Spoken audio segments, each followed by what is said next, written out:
Welcome, everyone. And without objection, the chair may declare recess at any time. I recognize myself for the purpose of making an opening statement. Thank you again for being here. I appreciate it. 6 weeks ago, the subcommittee held its first oversight hearing on last year's infant formula crisis. During that hearing, we heard from former Deputy Commissioner in charge of the Office of Food Policy and Response, Frank Yanis. Mr. Yanis' testimony highlighted many internal failures within the FDA that led to the crisis, including the FDA's poor efforts to carry out one of the most critical missions, which is food safety. His testimony also raised questions of why key facts about the crisis were omitted when Commissioner Califf and Dr. Main and Mr. Yanis testified before the Energy and Commerce Committee last February and in the so-called independent Solomon report. Today's hearing will continue the long and overdue oversight of the Food and Drug Administration's response to the infant baby formula crisis. We hope to get answers on why the FDA has not been fully forthcoming with Congress and really the public. Today's hearing will examine why it took more than 4 months for inspectors to arrive at the Abbott facility plant in Sturgis, Michigan, after babies started getting sick. We will determine why it took so long for the Biden administration to take action to secure the infant baby formula supply after a recall left its shelves bare. Why was the FDA unprepared for the crisis? Why did they only inspect 3 of 23 infant formula manufacturing facilities in 2020? 3 of 23. Why did they fail to investigate whistleblower warnings? Did the FDA follow regulatory protocols? Did the FDA respond quickly enough? Was the FDA's so-called independent review truly independent, or was it a cover-up? Today, I will get answers to these questions to better understand exactly what happened so it doesn't happen again. American families must be confident that the FDA has the ability to prevent a crisis like this from ever happening again. And in our previous hearings, we learned a lot about how the crisis happened and how it could have been handled better from FDA officials. And here's what we know so far, just to kind of lay it out. The FDA ignored Abbott's employees' 38-page disclosure detailing concerns at the Sturgis plant.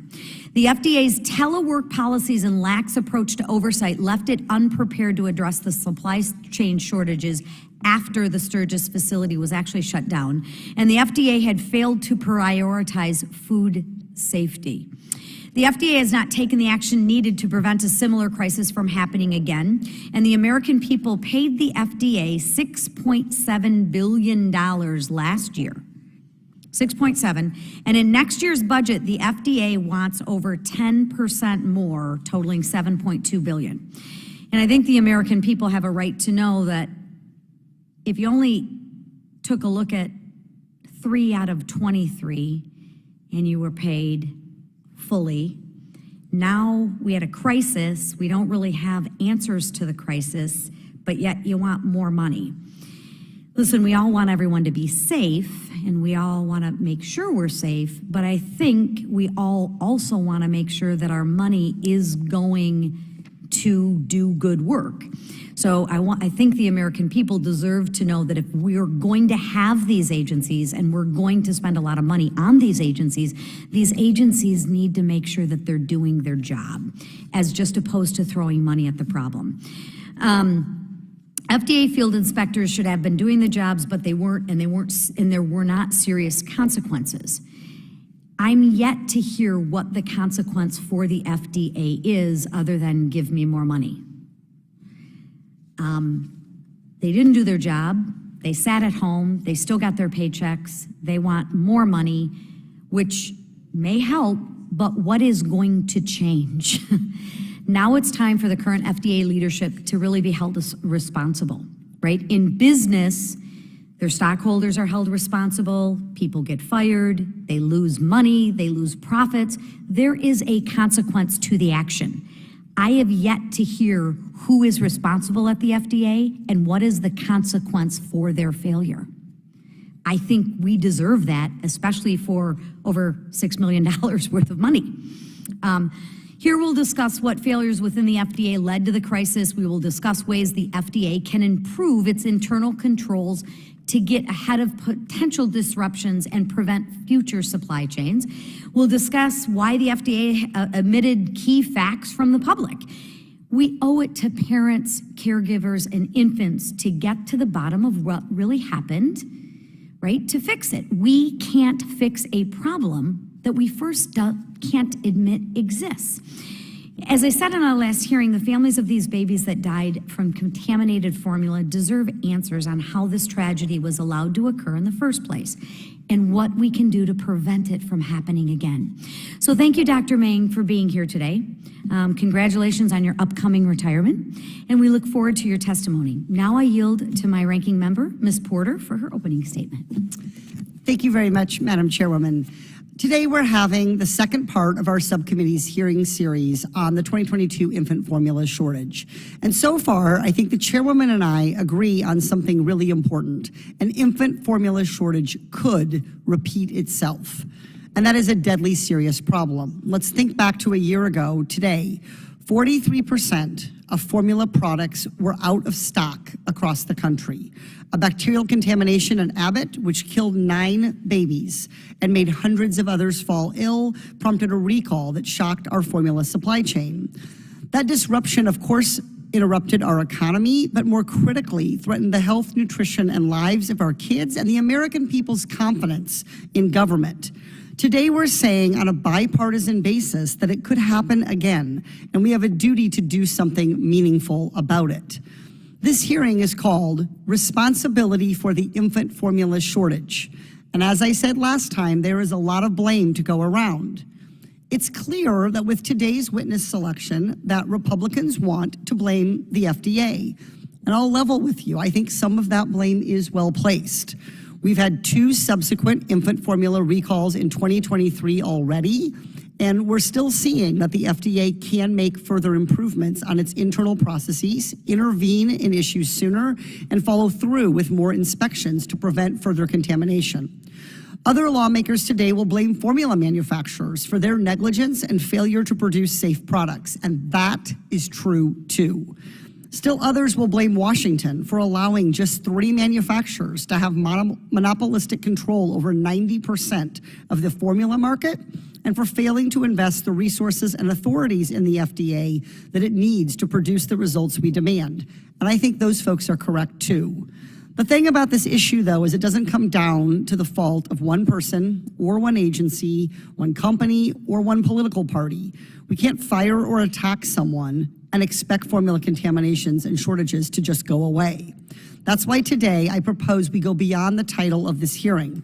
We need to move beyond just assigning responsibility and toward delivering solutions that can prevent a shortage from happening again. And I want to thank the chairwoman for her work with me on that. We need to use these hearings to identify what are worthy proposals, worthy innovations, and then we need to transform them into legislation. If we don't do that, we're failing to solve the future problems. We risk just blaming and shaming rather than preventing and problem solving. If we work together, though, we can address the deficiencies and inefficiencies that risk the supply of safe, healthy infant formula. Luckily, we have an FDA expert before us who can help us with that. Look, Dr. Meng can handle what we're going to throw at her. We should ask hard questions. We should push her on areas where we think the FDA can and should do better.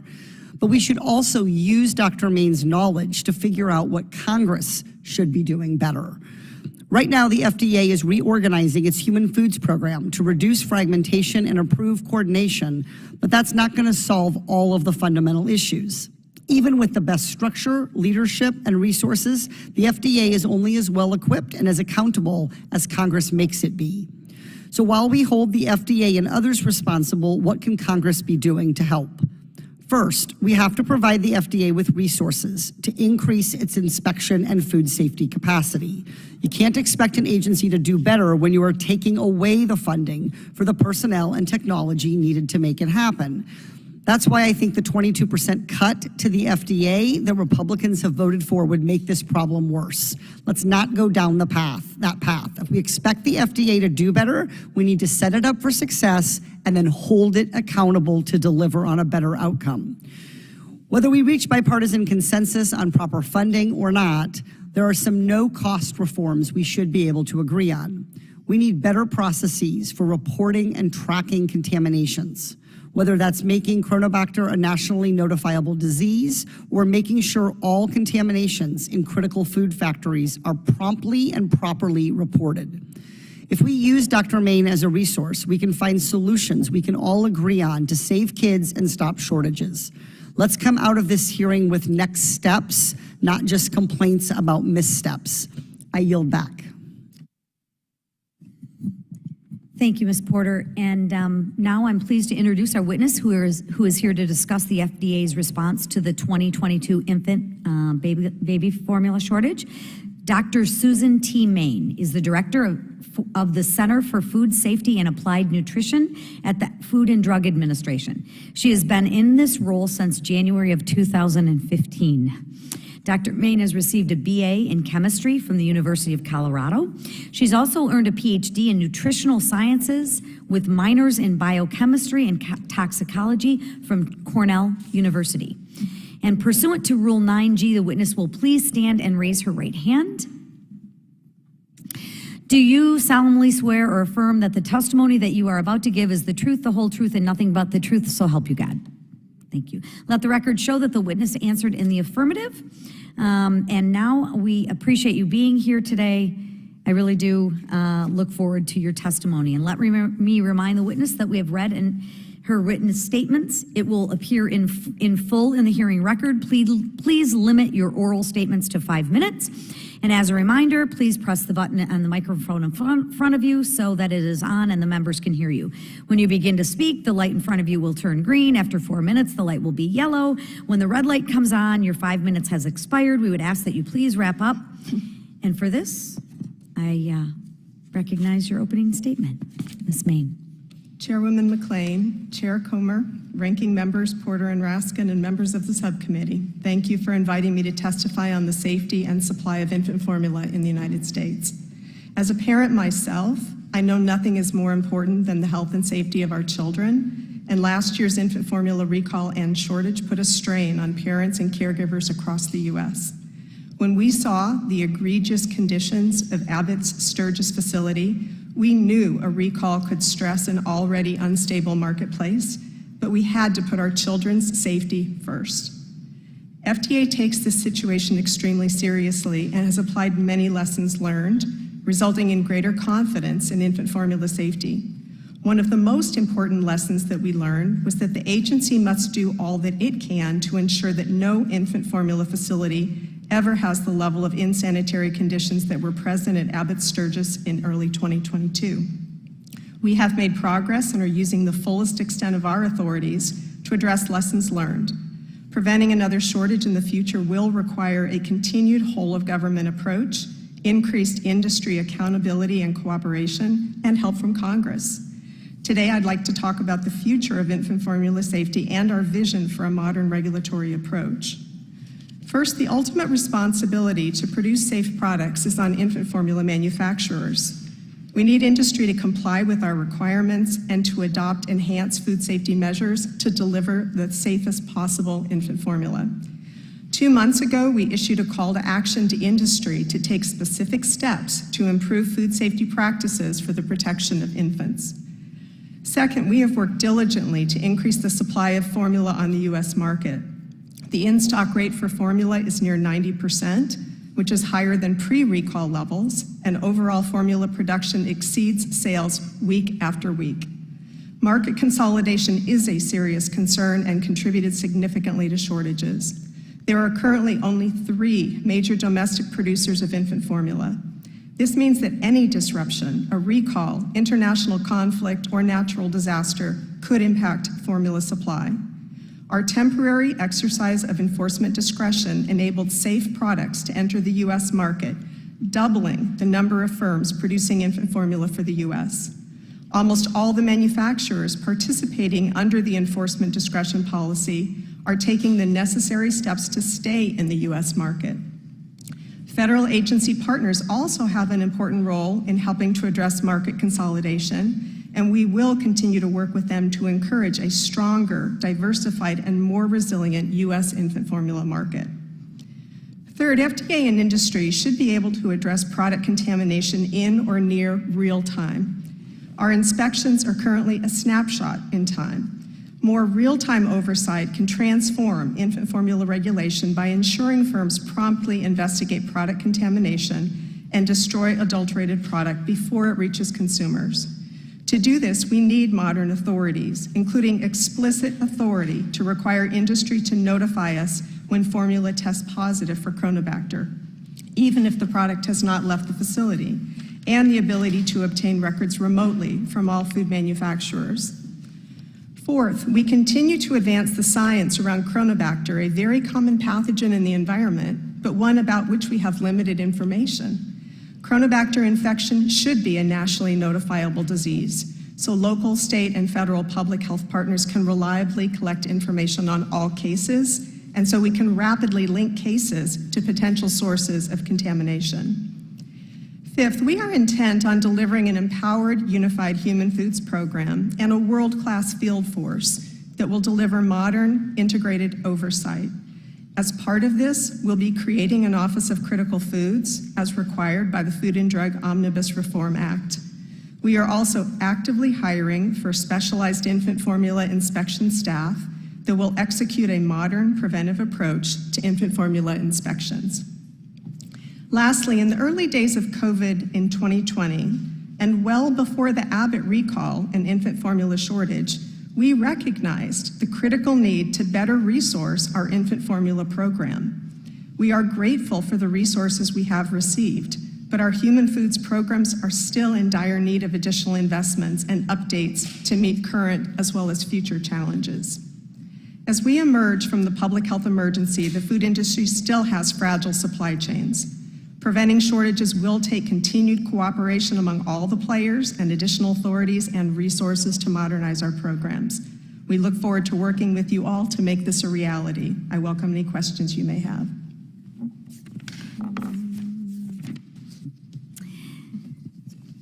Thank you, Dr. Main. And I now recognize Mr. Grothman.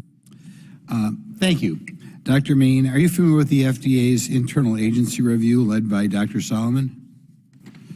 Yes, I am. Were you interviewed by Dr. Solomon during the course of the review? No, I was interviewed by the same group of folks who were interviewing all the people who participated in the interviews. That information was consolidated and put together for Dr. Solomon. Why don't you think you were interviewed? I'm sorry? Why don't you think he interviewed you? He didn't interview any of the individuals. I think there were a large number of people who were interviewed. It was consistently done across all the interviewees. Okay, apart from Dr. Solomon, did anyone else in the FDA or HHS author the report? Did anyone Apart from Dr. Solomon, did anyone else at FDA or HHS author the report? No, not to my knowledge. Okay. What was Principal Deputy Commissioner Janet Woodcock's role in the report? I believe she was one of the individuals who called for the report so that we would look internally at our processes and see what changes could be made expeditiously in the spirit of continuous improvement. Okay, was she involved in the report? Other than asking that the report be executed, not to my knowledge. Okay. We've received witness testimony before this subcommittee that implies that she was involved in it. I'll give you another chance to answer. Did Dr. Woodcock influence the Solomon report in any way? She asked that the report be conducted. People were interviewed. The data was compiled, produced into a report. She asked that the report be conducted along with Commissioner Califf. Okay. The U.S. Comptroller General Gene Dodaro stated in an April 26, 2023 House Oversight hearing that the FDA is not, quote, not doing enough to improve food insecurity or food security and food safety. Food safety has been on the GAO's high-risk list since 2007. Dr. Main, do you think the FDA is doing enough to ensure food safety? We can always do more to ensure food safety, and I'm going to come here today with solutions on things we can do to ensure better food safety in infant formula manufacturing. Having said that, we work very closely with the U.S. Department of Agriculture as we assure the food safety for the U.S. Okay. Did the Reagan-Udall Foundation for the FDA conduct an operational evaluation of FDA's human foods program? The Reagan-Udall Foundation did not conduct the evaluation, but they convened a group of independent experts that conducted that evaluation. So it was not done by the foundation, but by independent experts. Okay. And did this report describes FDA's food division in a culture of it describes their food division in a culture of constant turmoil. Do you agree with the Reagan-Udall Foundation's assessment? My indication of their assessment was that the reporting and decision-making needed to be streamlined, which is something I agree with, that organizational changes could make a more efficient and effective program, which I also agree with. So those were the primary recommendations coming out of the Reagan-Udall Foundation. Okay. COVID-19 was used as an excuse for FDA not receiving a whistleblower complaint about the Abbott plan. Commissioner Coliff testified before Congress that the whistleblower report was not transmitted to key FDA food safety officials like yourself because of a COVID-19 mailroom issue. Do you believe the report was actually lost in the mail? I can't speak as to what happened to the report itself being lost in the mail, but what I can speak to is the report was received at FDA. It was received by our field inspection of force, and they worked on the report. They acknowledged that they received the report. They then went ahead and reviewed the report. There were some very serious allegations in the report, so they sought information from the Office of Criminal Investigations, and so they did act upon it. It is correct that senior leadership was not made aware of that, so it was not that FDA didn't act upon it, but that simply senior leadership was not aware of that. So everybody acted on it, but they didn't tell the leadership?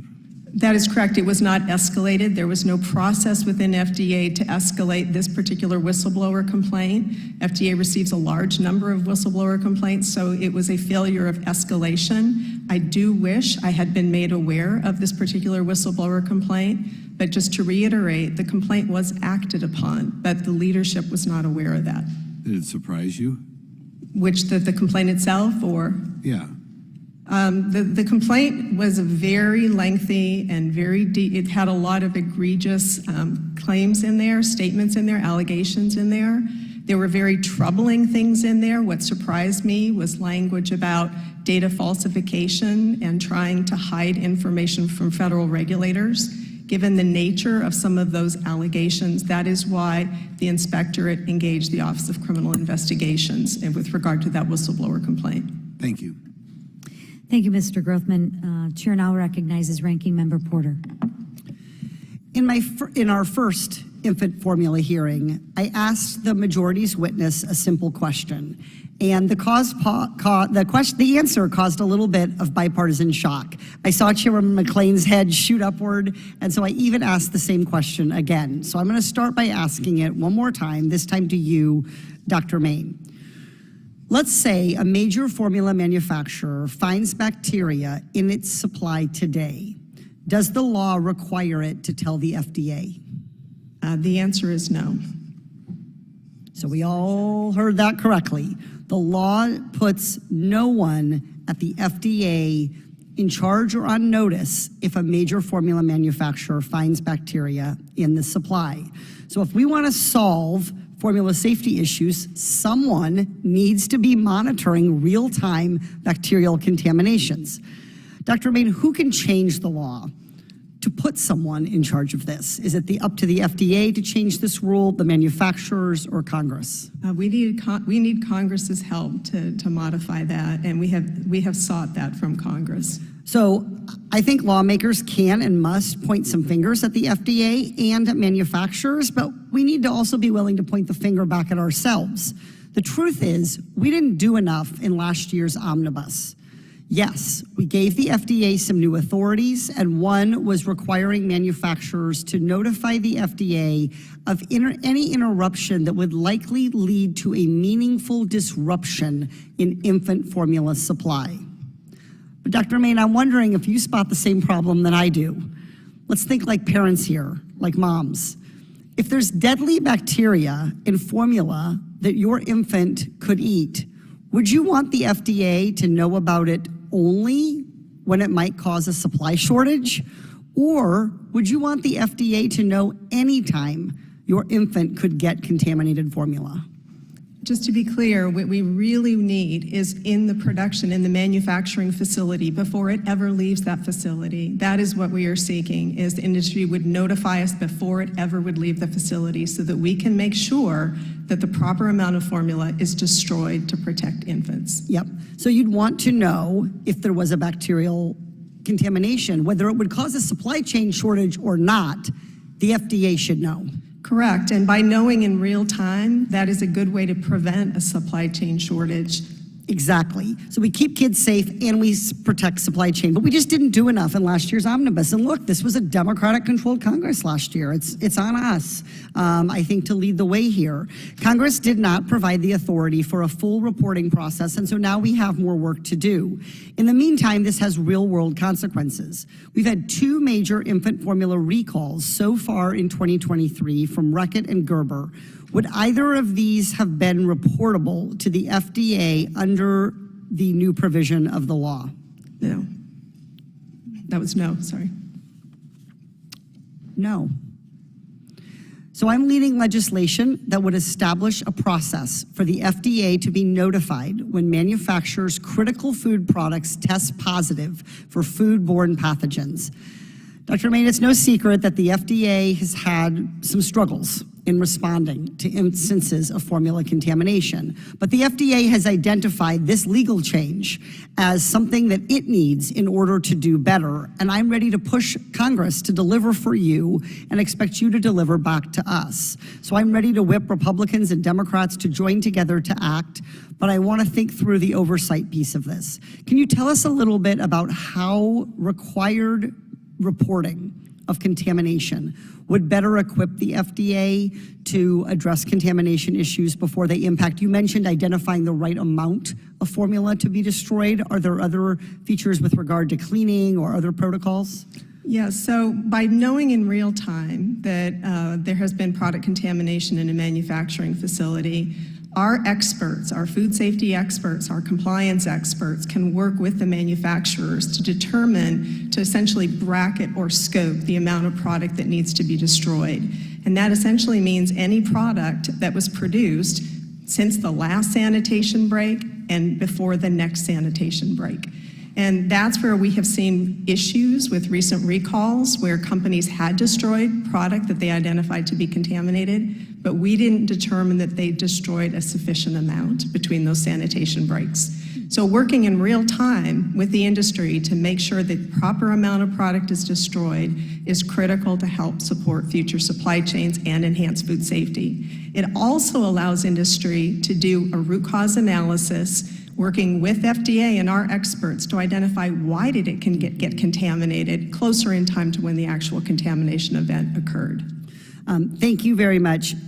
I know that members on this subcommittee care a lot about this issue, and I know that Subcommittee Chairwoman McLean does too, and I am excited about the potential to move this legislation forward on a bipartisan basis, and I just want to invite all of our colleagues on the subcommittee and on the Oversight Committee to join in this legislation. We need to give the FDA the information it needs in real time to be able to both prevent supply shortages, but more importantly, to keep everybody safe. Together, we really can help solve this problem. I yield back. Thank you, Ms. Porter. I now recognize myself. It is amazing to me, and it saddens me a little bit that we actually have to legislate this. But if that's what it takes to keep people safe, I mean, it's just, it's a shame that we have to legislate. If there's a problem, fix it. With that said, I think we also know that there's enough blame to go around. This isn't a one specific, you know, I have the lucky star here and I'll fix everything. But I have you in front of me today, so I want to focus my questions around the FDA. I'm concerned by the lack of inspections at the Abbott facility. I'm not saying, you know, you're the only one to blame, but between the fall of 2019 and 2021, there was just not a lot of inspections going on. The FDA's May 2021 Resiliency Roadmap claimed that the agency prioritized, and I quote, mission-critical inspections during the pandemic. And according to the FDA, the criteria for mission-critical inspections is a product is used to treat a serious disease or medical condition, and there is no substitute. Is that partially correct? That is my understanding.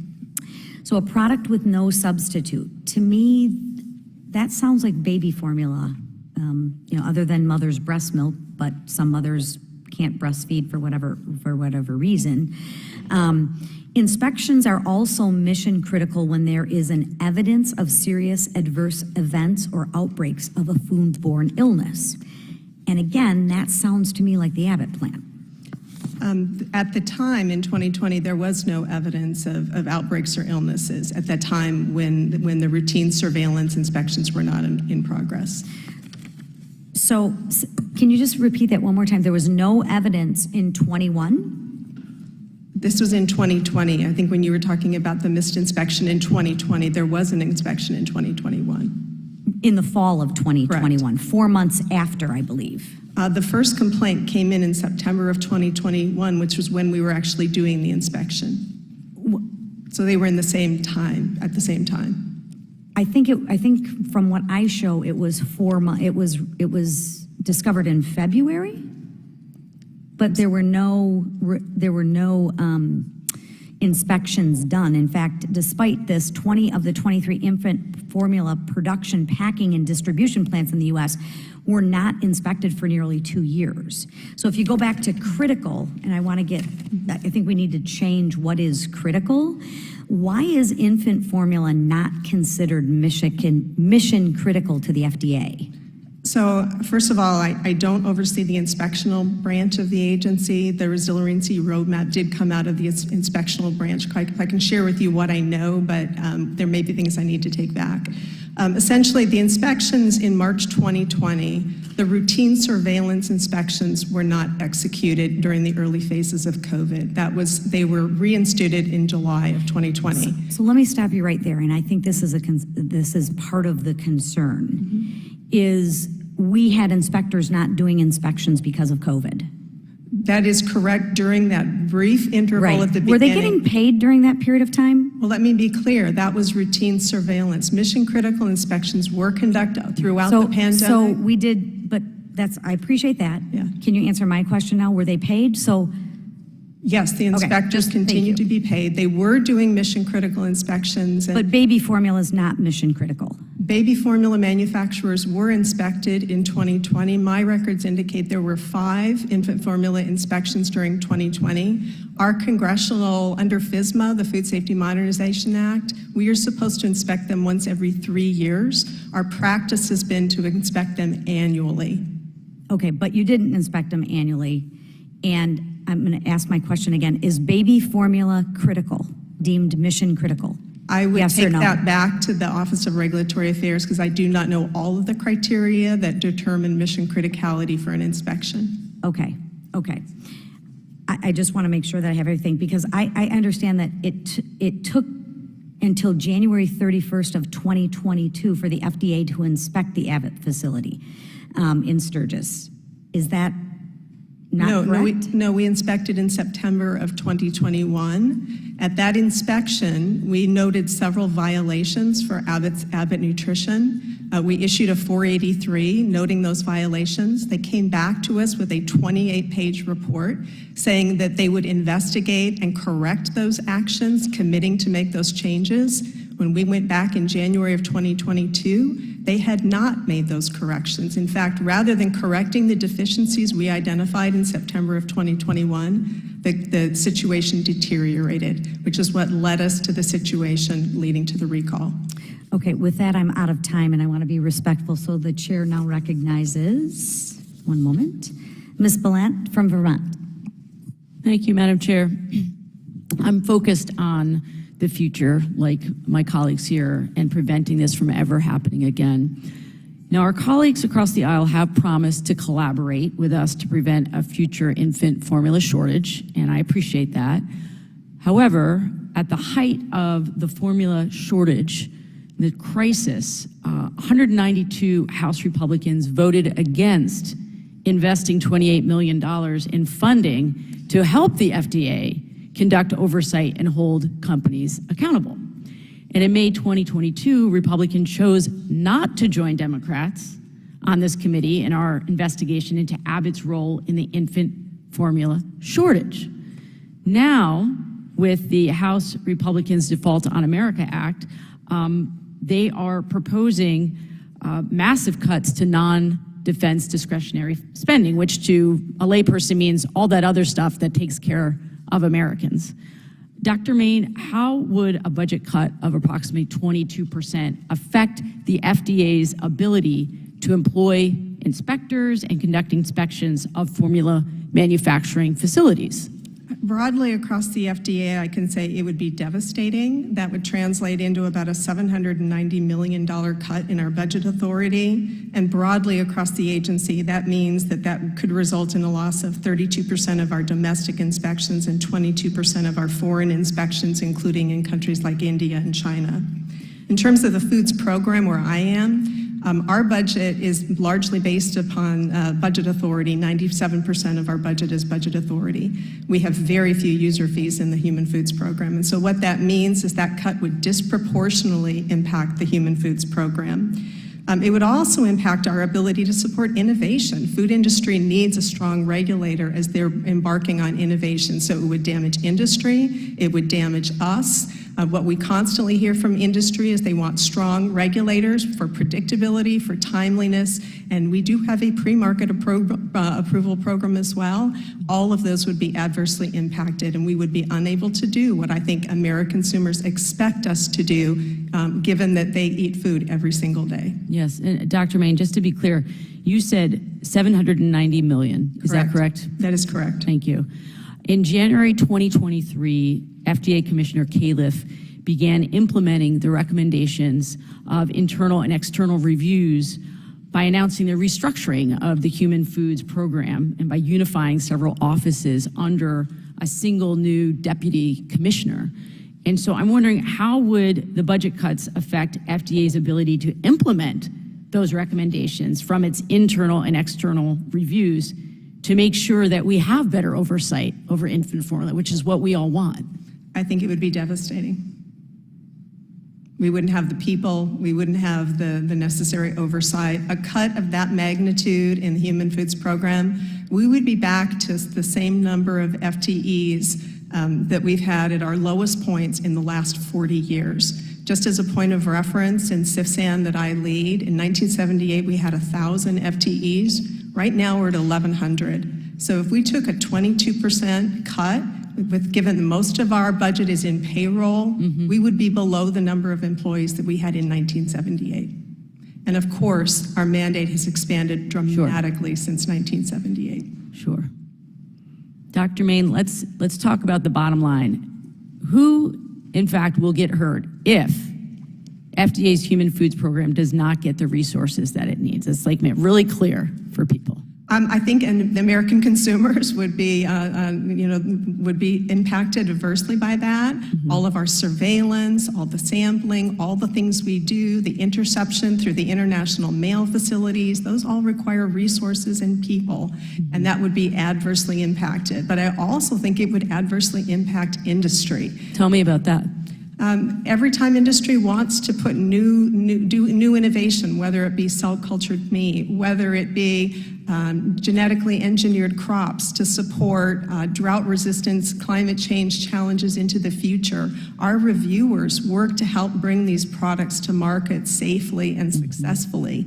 If there are concerns about food safety, these products will never be successful in the market. So it's imperative that we are there to do that. With regard to our infant formula program, as you know, we run a notification program where we review new infant formulas before they come into the U.S. market. We had been doing that with 9 infant formula reviewers. We saw an increasing complexity coming in. Applications that in the past would have been 30 pages long are now 1,000 pages long. How would we have the capability to review those products appropriately before they come into the market as a sole source of nutrition for our infants? Thank you, Dr. Mean. I yield back. Thank you. The chair now recognizes Ms. Lee for 5 minutes, or 5 minutes. Thank you, Madam Chair. The infant formula shortage has been horrible for all parents, but it's been even more devastating for low-income families who don't have the luxury of switching to more expensive brands or easy access to multiple stores to search for in-stock formula because they lived in food deserts. My district was hit particularly hard, with Pittsburgh among the top 10 areas with the worst shortages. I can't imagine the stress and uncertainty that those families felt as they did everything they could to find food for their babies. We need to learn from this shortage and do better. The answer is, of course, not the 22% across the board cuts as passed by Republicans last month, a cut that would mean 1.7 million women, infants, and children would lose nutrition assistance through WIC. In March of this year, the FDA issued an immediate national strategy geared toward increasing the resilience in the infant formula supply chain. Dr. Main, how do the long-term and short-term plans ensure that both low-income and rural families get the formula supply they need in the future? So I think for the immediate future, we have been building up the supply chains. As you heard me say, the in-stock rates are now at 90%, which is better than they were before the recall.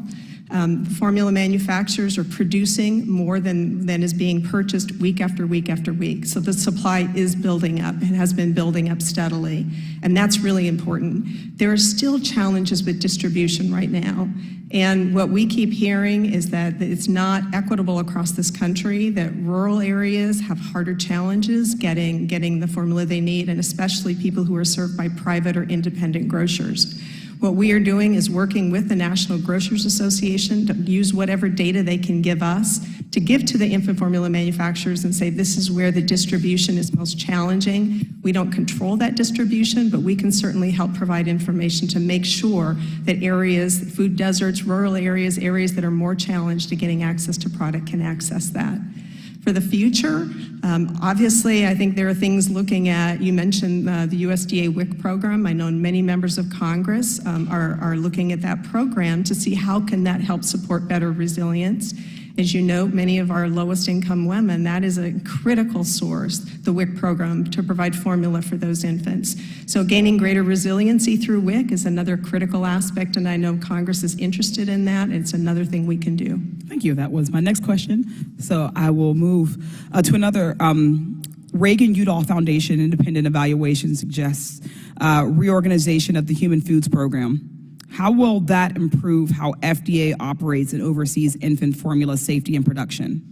Infant formula safety is one part of that, but the Reagan-Udall Foundation is looking at the overall Human Foods Program. And it's really taking a very deep dive at how we can do things more effectively. We've heard from so many of our employees, what would make your jobs easier? Where are there inefficiencies? And how do we redesign a modern program to be more effective and efficient for the future? With regard to infant formula, that is a special case that we are really very, very laser focused in on how to do that better. So we have, for example, made a commitment to have an inspectorate that is really dedicated to infant formula and increasing the numbers. So these are inspectors who would only be doing or dedicated to infant formula manufacturing. Working through our scientific experts, we are committed to doing so much more. Working with industry, making sure they understand all of our standards, how to produce infant formula in a very safe way. So there are a number of actions that we've identified in the national strategy on the steps that we can take to get to a better place in the future, and I think that's a good roadmap for the future. Thank you. I understand that your agency is considering asking Congress to give it the authority to require companies to submit positive results for contamination, as we were discussing with Ranking Member Porter. How would granting that authority prevent another shortage in the future? I think it is an important authority, so that means we can be working with the manufacturers in real time to make sure no contaminated product enters the market, and as I noted earlier, to make sure that industry is trying to get to the root causes. We need to prevent contamination in the manufacturing facility in the first place, and doing that in real time is a heck of a lot easier than waiting until many months later when we may become aware of positive product contamination.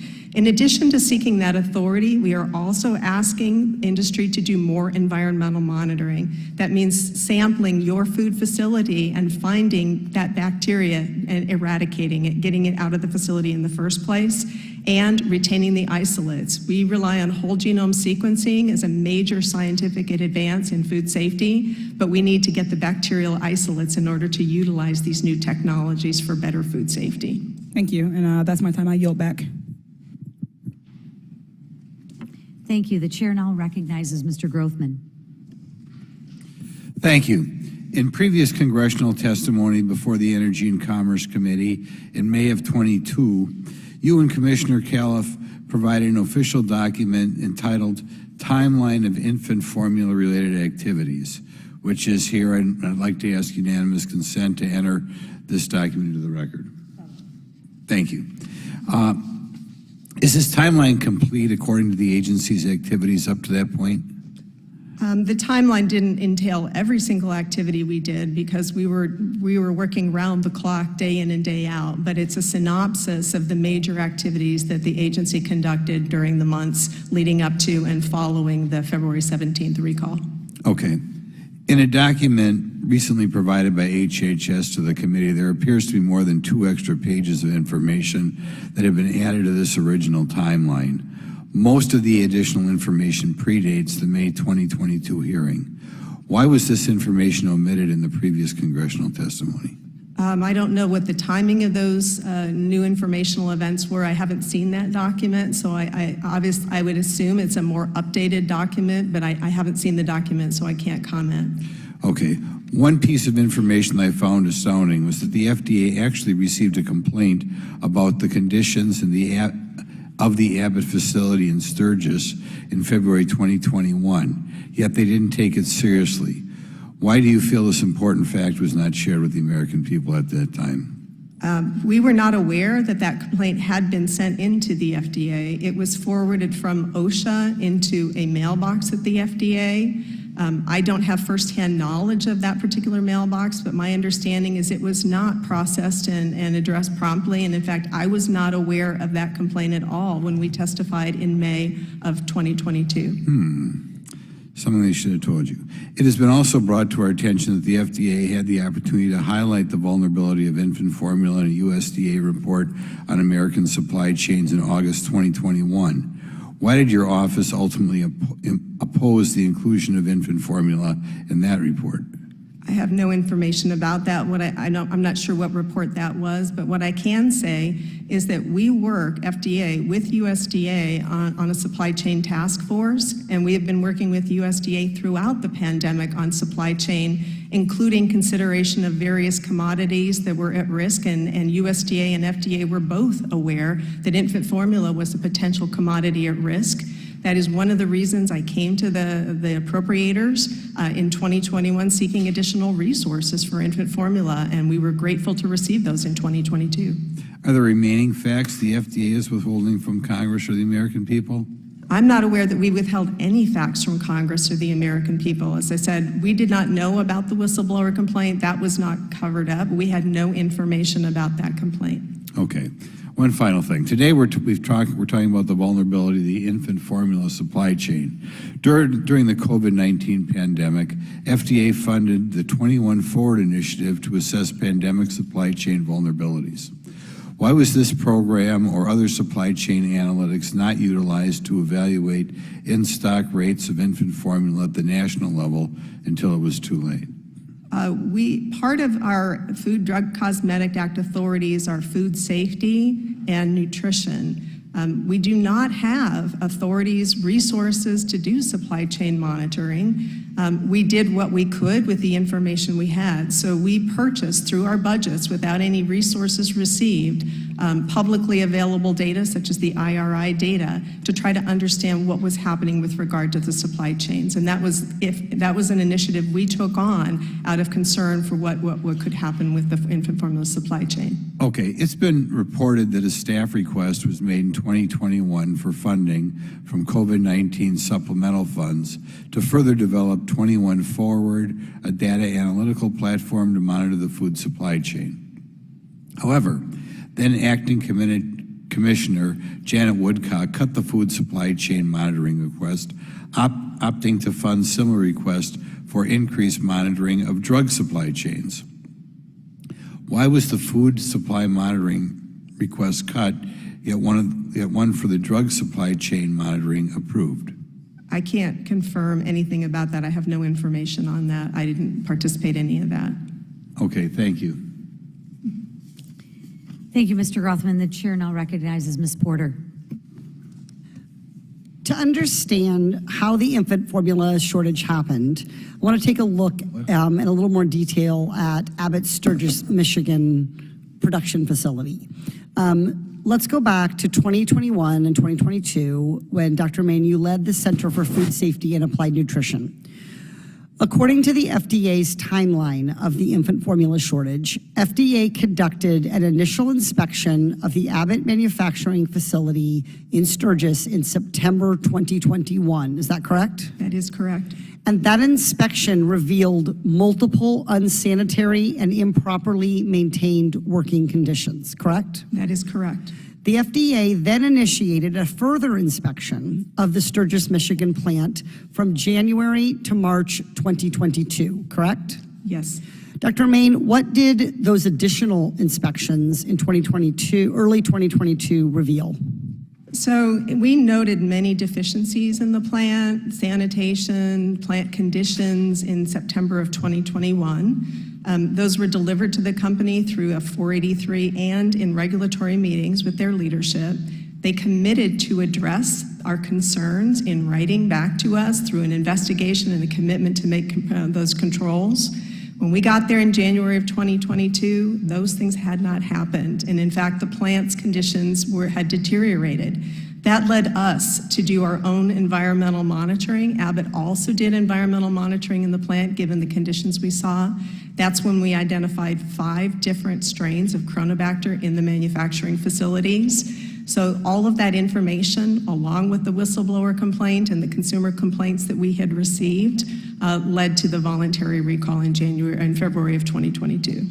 I would like to, Madam Chairman, permission to enter into the record the March 2022 FDA inspection report and the timeline of infant formula related activities from US FDA. This March 2022 FDA inspection report, which detailed the FDA's observation of these multiple unsanitary conditions that you just described, it says the FDA inspection team observed that Abbott, quote, did not establish a system of process controls designed to ensure that infant formula does not become adulterated, unquote.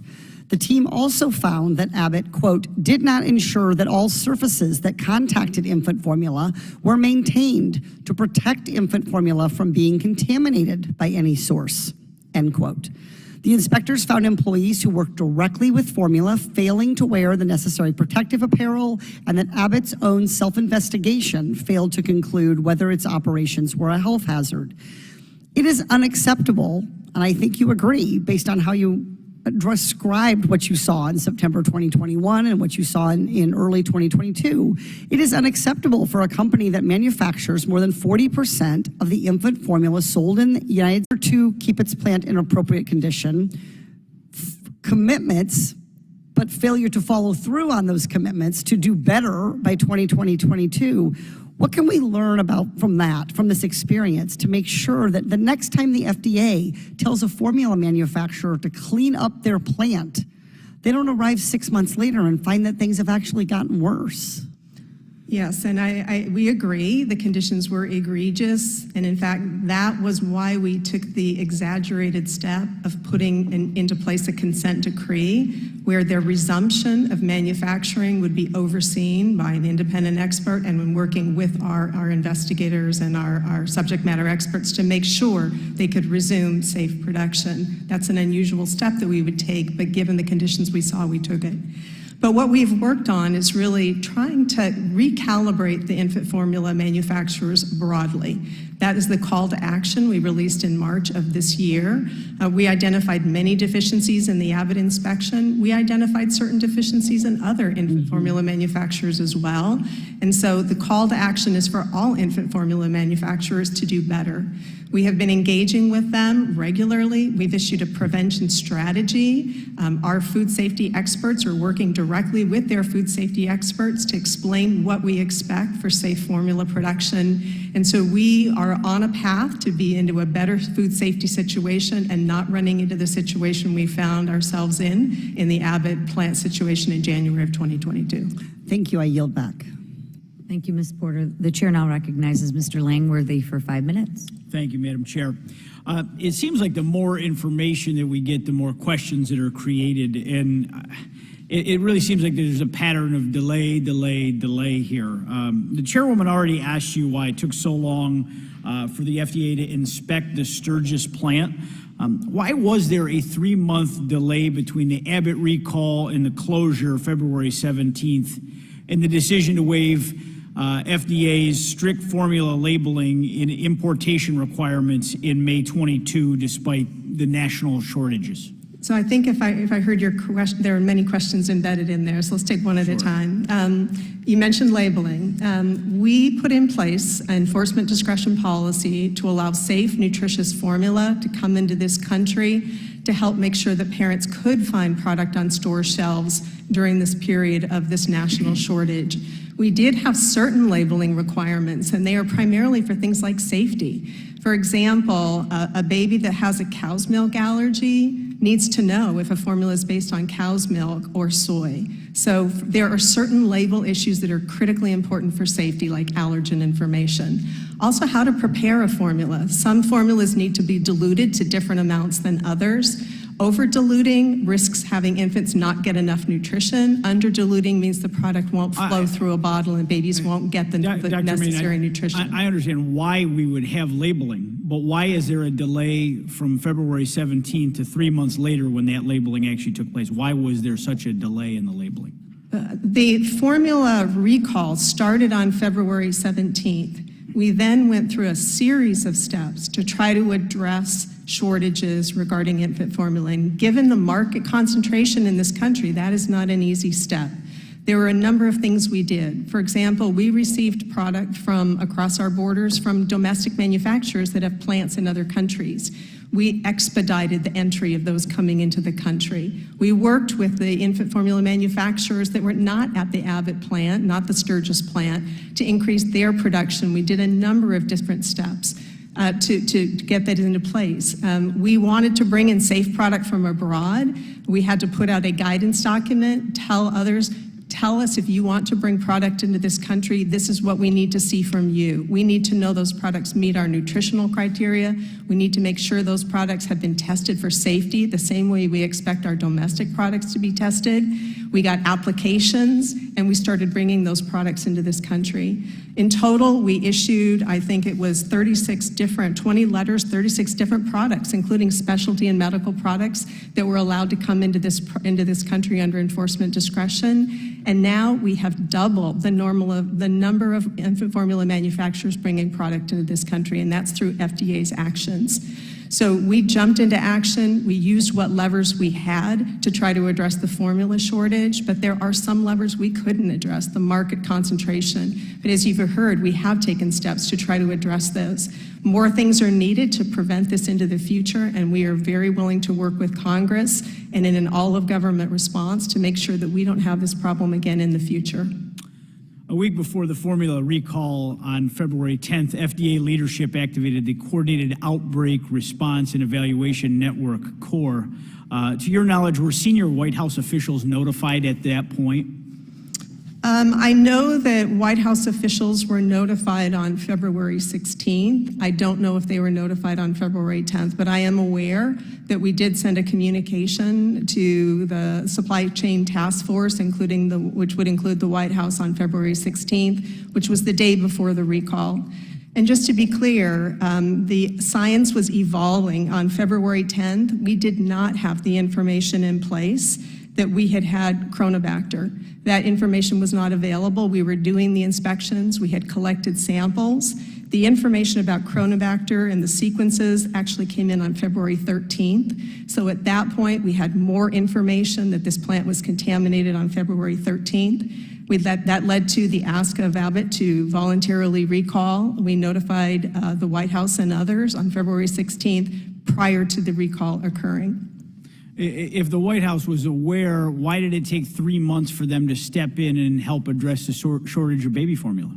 I can't speak to what the White House, what their actions were, but what I can speak to is that we were working in an all-of-government way throughout this process, including with regard to the enforcement discretion products. We worked very closely with Health and Human Services on Operation Fly Formula to bring those products to the U.S. market as quickly as possible to help rectify the shortages that parents in this country were experiencing. And lastly, yes or no, did you talk to the White House about the possibility of a formula shortage? If so, when? I am aware that we talked to them through a written memo on February 16th. Whether there were previous conversations with the White House, I can't say, but I can say that that information was shared to the White House before the recall occurred.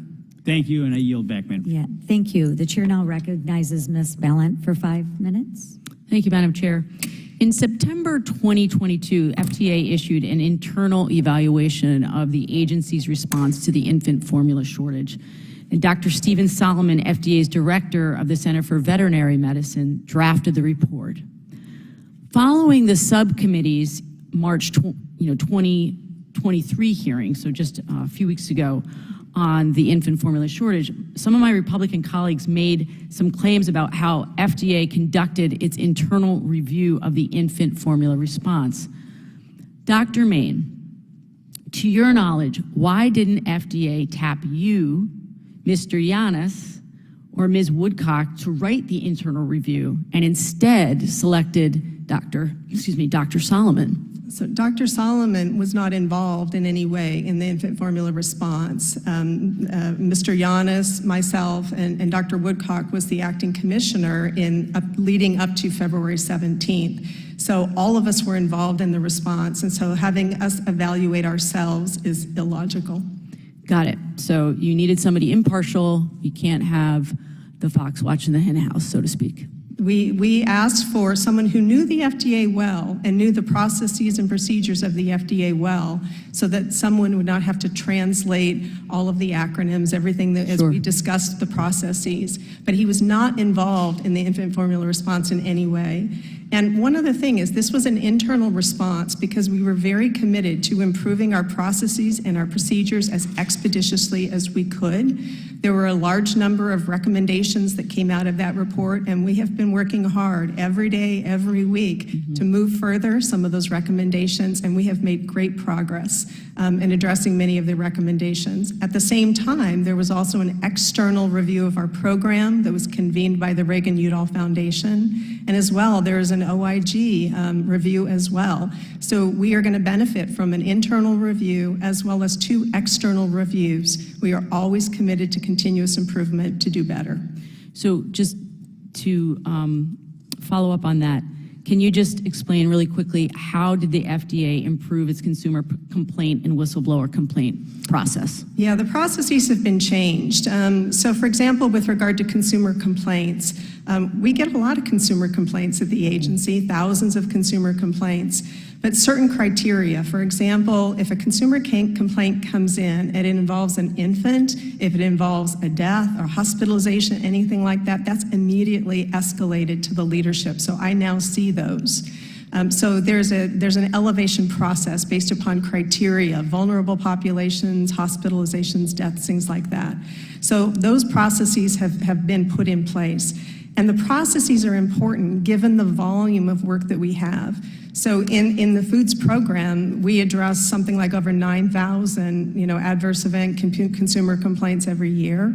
We have a call center that responds to 25,000 calls every single year. We need strong processes and technology to manage that volume of workload as optimally as we can. I appreciate that. The internal review, as I understand it, also revealed that scientific gaps in understanding of the contamination spread and illness of Chronobacter also hindered FDA's response. What steps has FDA taken to remedy some of the knowledge gaps, and to improve Chronobacter sampling and testing procedures so that we can prevent this from happening again. Yes, we were truly in an information deficit here because Chronobacter is not a notifiable disease. And when we saw four consumer complaints or physician complaints about Chronobacter, we didn't know if that was unusual or not because we don't know what the denominator is. So having a nationally notifiable disease would completely change the way we could have approached this particular situation. So not much was known about the pathogen. One of the things we did is we convened the National Advisory Committee on Microbiological Criteria in Food to ask them a whole series of questions about Chronobacter. We have given them a charge. They are working on that right now. I am the vice chair of that committee. The committee is meeting next week to give us some progress on what they've learned about Chronobacter. So that is critically important. So the work on national notifiability is critically important, as is the work to understand this bacteria. What do we know about its prevalence? Where is it located? What are the sources of contamination? Our lack of information on whole genome sequencing for this pathogen has hindered us. We don't have anywhere near the tools that we have, like Listeria, Salmonella, or E. coli, but we really want to advance the science here, and we've made great progress already in the months since this has occurred. I really appreciate that. So it's clear that FDA needs adequate resources to prevent this from happening again. And I just want to say, as a mom who had to supplement my breastfeeding in order for my son to thrive, I know how important this issue is for parents all over this country. And this committee, I know, is really focused on making sure this doesn't happen again. Thank you, Dr. Main. Yeah, thank you. We agree and we appreciate that. We never want to have this happen again. Thank you. I now recognize myself. I'm still confused, and I need you to help me connect the dots. Yep. Why did it take until January 31st for the FDA to inspect the Abbott facility in Sturgis, Michigan? Not only did reports of Chronobacter infections start in September of 21, but we now know that OSHA transmitted a workplace complaint to FDA in February of 21 outlining the unsanitary conditions. So I just need some help on filling in the gaps. I mean, the FDA's 2021 investigations operation manual states, quote unquote, all complaints involving either infant formula or baby food are to be thoroughly investigated on a high priority basis. I just think 4 months is a big delay. Can you help me fill in the timeline there? Yeah, so typically our goal is to inspect annually for infant formula manufacturers. Our normal high-risk food facilities are inspected once every 3 years, and non-high-risk food facilities are inspected once every 5 years under the Food Safety Modernization Act that Congress gave us. But infant formula is a high priority, and that's why our goal is annually. But with regard to the Sturgis facility, we were in there in September. We found deficiencies. The industry committed to address those. We typically give time to industry to address those. They didn't. But between September, when you went in there at the original September of 21st, that was a normal, regular, scheduled visit, so to speak, right? Right. Then after that is when we unfortunately, some babies passed away, and there were more complaints right between really that September and January. Why the 4-month lag? I think that's what. Yeah, so at a high level, and I'm happy to address the timing. First of all, again, I am not head of the inspectorate, but I can tell you what I understand and what the dates are and what I know. So we received that first consumer complaint at the same time the investigators were there. That was followed up on. We always try to interview the parents, obtain product, find medical records. But you didn't know about Chronobacter on the 21st. No. In your normal, right? You got reports after that. Correct. And that's when it. And the information that the case report came in, but we would not have necessarily pulled the product, tested the product, seen what the evidence pattern was. That information did not come in until October, just to be clear. Okay, so I'll give you October. Right. We didn't do anything till January. Correct. So that's October the first step. And then in October, a whistleblower complaint came in. As I indicated, the staff received it, they acknowledged it, they reviewed it. It just didn't get to you. That's correct, but the staff were working on it. And then they attempted to interview the whistleblower, and as I think you know, the whistleblower, based upon timing on their But end, they was not had it available. since October, and they didn't do anything Right. from January. Then they tried to schedule the inspection. In December, the inspection was attempted to be scheduled. Abbott declined to have the inspection done because they have a COVID outbreak in their facility, and then we finally got in there. But looking at that, we agree with you. Those timelines are less than ideal. And that's why we have put in place a whole series of processes based upon the lessons learned from this. Once we got in there and we saw the conditions, all of our timelines were met very expeditiously. But I agree with you, in the months leading up to that time, that those timelines could have been more ideal. Thank you.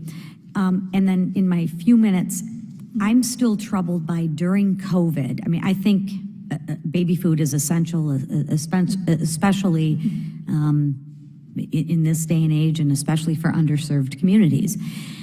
I show that 20 of 23 of the infant formula production, packing, and distribution plants in the U.S. were not inspected for nearly 2 years.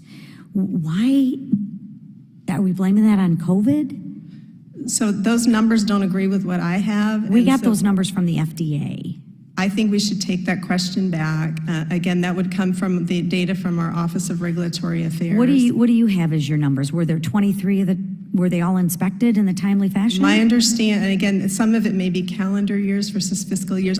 We should take the numbers and get back, but my understanding is that we did inspect, even in the early part of COVID, 5 different infant formula manufacturing But facilities. there's 23. So I'm going to even give you on the 5. At that point in time, I think we had 21, but that's why we should Okay, take the 5 numbers of back. 20. But let's even say with 5 of 21, can we at least agree that's kind of a problem? I'm sorry, I didn't hear the last thing you said. Can we agree, even if it's 5 of 21 and your numbers are correct, 5 of 21, what was everyone doing? Those, I mean, I know it was COVID, but. they were inspecting the prioritized inspections. There are many criteria. And baby formula is not prioritized, so maybe that's something else we need to change? Certain manufacturers were. It was based upon their inspectional history, whether there had been complaints associated with product. So if a formula manufacturer had a long history of no complaints, they might not have been prioritized in that period of time in 2020. All right. Did Abbott have complaints? Did Abbott have complaints? We ask Abbott when we go into the facilities. In fact, every time we Did they have complaints? I think you should ask Abbott that question. But I'm asking you, do you know of any complaints from Abbott? You're the FDA, you're the inspection, you're the regulatory agency. we get the consumer complaints. Did they have any? We report them to Abbott. We tell Abbott if we get a consumer complaint. Did you get any? Then we talk, yes, those were the ones that we talked about. Then when we are in the plant, we ask Abbott if they've had any similar complaints. But you hadn't done an inspection with Abbott, who had complaints for the prior 2 years. So my time is up. I will yield back. I think we're done. Questions? Yes. Yeah, we're going to go to your closing statement here.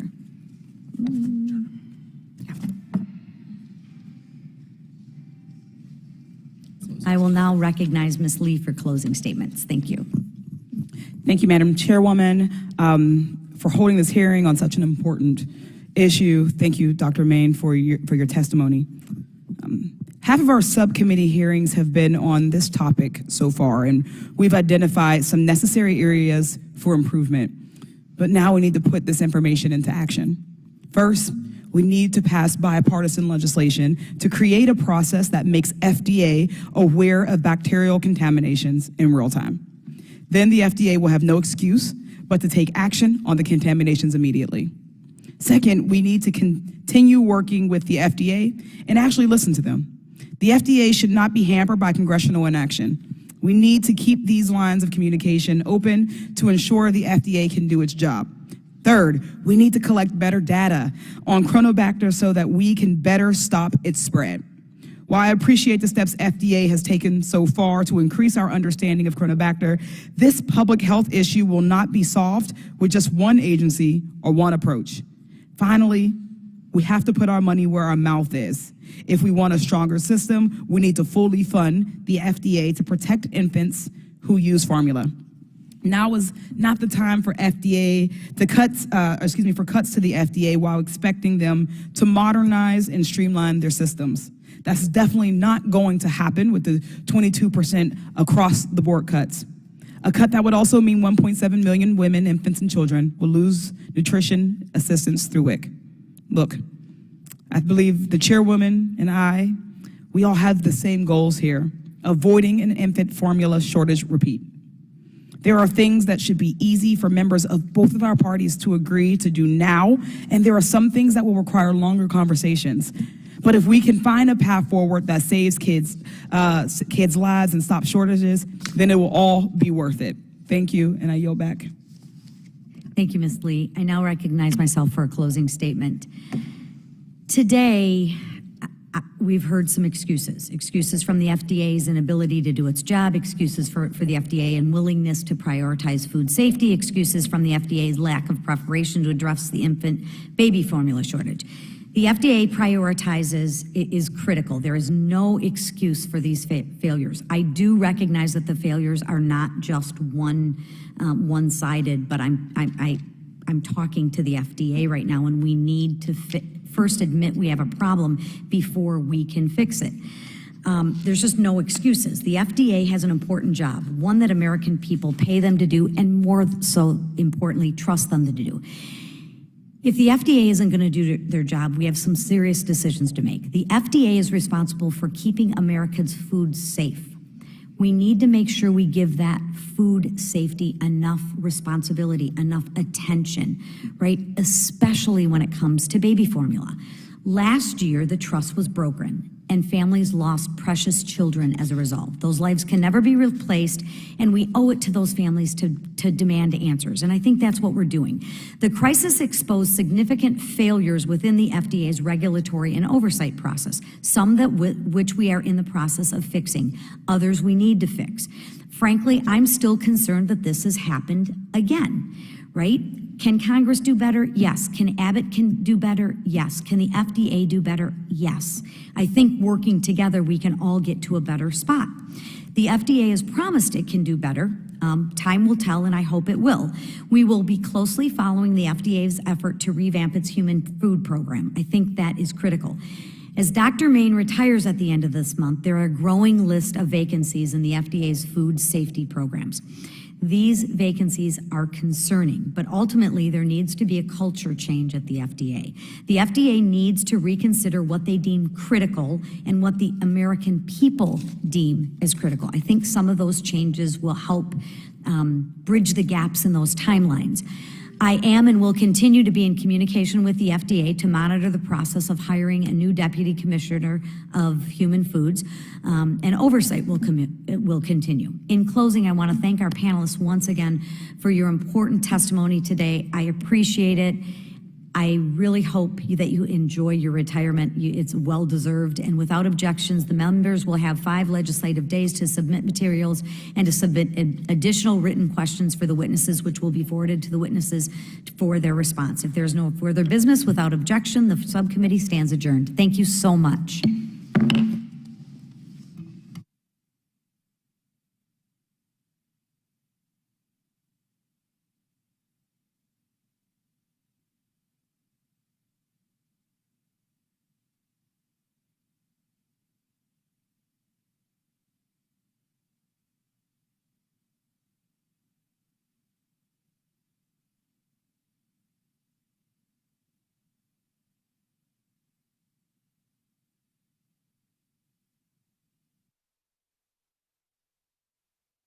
which has already cost businesses, government, pensioners, and consumers billions and billions of dollars.